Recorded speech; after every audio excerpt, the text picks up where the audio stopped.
નમસ્કાર, હું રાજ. આપ જોઈ રહ્યા છો સ્પાર્ક ટુડે ન્યૂઝ. મહાશિવરાત્રિના પાવન પર્વ નિમિત્તે વડોદરાના ગોત્રી વિસ્તારમાં જય ભોલે યુવક મંડળ દ્વારા તૈયાર કરવામાં આવેલું શિવલિંગ નગરજનો માટે વિશેષ આકર્ષણનું કેન્દ્ર બન્યું છે.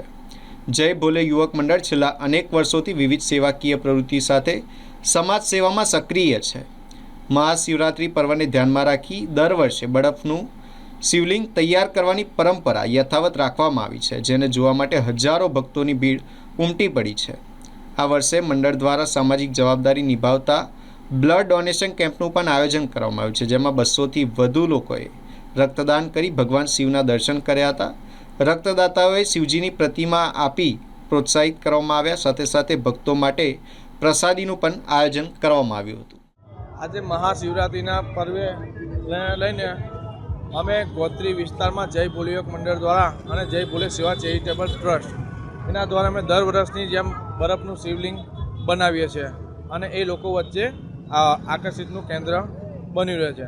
અને અમે પ્રસાદી રૂપે અમે સૂકી ભાજીનું વિતરણ કરીએ છીએ.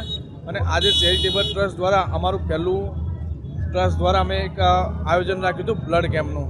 એ અત્યાર સુધીને અમારે 200 યુનિટ થઈ ગયા છે. કેટલા વર્ષથી આયોજન કરો? અમે લગભગ 8 થી 10 વર્ષ આ આયોજન રાખીએ છીએ ગોત્રી વિસ્તારમાં. આજે ફિલિંગ બનાવ્યું છે, કેટલી મહેનત લાગી અને કેટલો સમય લાગ્યો આને બનાવવામાં? દર વર્ષે અમારે આ જે બરફની શિવલિંગ બનાવીએ છીએ એમાં 5 લાદી જાય છે. એક ઘનશ્યામભાઈ માળી અને એક કાંતિભાઈ કરીને છે.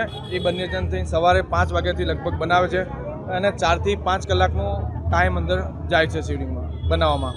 લોકો માટે પણ આકર્ષણનું કેન્દ્ર લોકો છે. માટે પણ આકર્ષિતનું કેન્દ્ર બને છે દર વર્ષની જેમ. શું નામ છે આપનું? મારું નામ ધર્મેશ ઠાકોર.